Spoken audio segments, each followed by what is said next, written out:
High, আমি পায়েল চলে আসলাম একটি নতুন ভিডিও নিয়ে। তো আজকের ভিডিওটা হচ্ছে পার্সেল আনবক্সিং।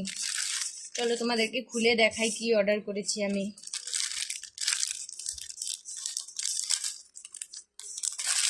খুলতে পারছি না।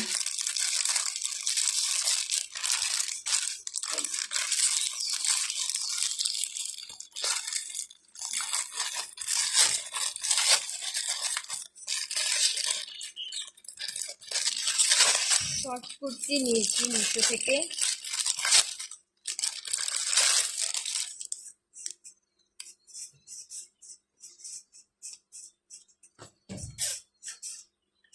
খুব সুন্দর। তো তোমাদের কিরকম লাগলো পার্সেলটা, কুর্তিটা জানিও। এটার পিছের সাইডে এরকম দুটো ফিতে আছে, খুব সুন্দর। আমার তো খুবই ভালো লাগলো, তোমাদের কেমন লাগছে জানিও।